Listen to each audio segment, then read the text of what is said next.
సింహరాశి వారికి రాశాధిపతి అయినటువంటి రవి భగవానుడు ఏడాది తర్వాత మీనరాశిలో శని భగవానుడితో కలిపి సంచారం చేయనప్పుడు అష్టమ రవి, అష్టమ శని, సప్తమ కేతు దోషం ఉన్నప్పుడు దోషాన్ని ఎలా తొలగించుకొని ఐశ్వర్యం ఎలా పొందాలో ఈ వీడియోలో సవివరంగా సంపూర్ణంగా తెలుసుకుందాం. సింహరాశిలో ఏ నక్షత్రాలు వస్తాయనగా మఖా నక్షత్రంలోని 4 పాదాలు, ఉబ్బా నక్షత్రం 4 పాదాలు, ఉత్తరా నక్షత్రంలో 1 పాదం కలిపితే సింహరాశి. రాశాధిపతి రవి భగవానుడు.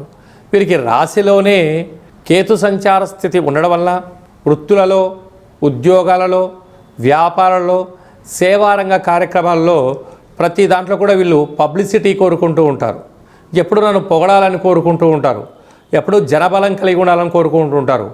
వాటితో పాటు ఈ అనంత సంపద కావాలని కోరుకుంటూ ఉంటారు.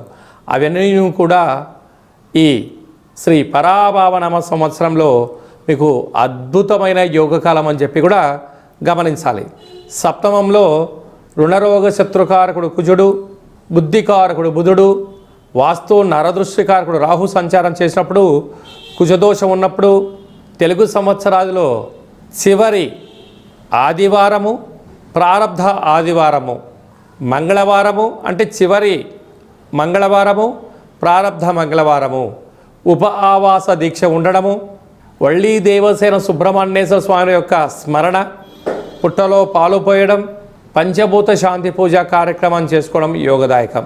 అలాగా ఏడాది తర్వాత ఆత్మకారకుడు రవి, కళత్రకారకుడు శుక్రుడు, ఆయుకారకుడు ప్రాణకారకుడు శని భగవానుడి చేత త్రిగ్రహ సంచార స్థితి మీనరాశిలో ఉన్నప్పుడు సంవత్సరంలో చివరి శనివారము, సంవత్సర ప్రారంభ కాలంలో మొదటి శనివారము వ్రాతకోతలు, డబ్బులు ఇచ్చి పుచ్చుకునే వ్యవహారము, దూరావాయు జల ప్రయాణాలకు దూరంగా ఉండాలి.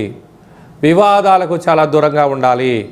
ప్రేమికులు, భార్యాభర్తలు, పార్ట్నర్షిప్ వ్యవహార కార్యక్రమం చేసేటువంటి వారు స్వల్పమైనటువంటి మాట తూలినను వాటిని ఓపికగా చిరునవ్వుగా స్వీకరిస్తూ సమస్యను పెంచుకోకుండా తగ్గించుకుని ప్రయాణం చేయగలగాలి. లేకపోతే వివాదాలు, గొడవలు, పోలీస్ స్టేషన్లు, యంత్రాలతో, ఆయుధాలతో మీరు ఇబ్బంది పడుతూ పోలీస్ స్టేషన్లు, కోర్టు మెట్లెక్కే పరిస్థితి అధికంగా ఉంటుందని చెప్పి కూడా గమనించాలి. ఏకాదశ స్థానంలో దేవగురు బృహస్పతి సంచారం చేయనప్పుడు దత్తాత్రేయ స్వామి యొక్క దర్శనం, శ్రీ మేధా దక్షిణామూర్తి స్వామి యొక్క స్మరణ, సత్ప్రవర్తన, ఆరోగ్య నియమాలు, నిత్య సూర్య నమస్కారము, ఆవుకు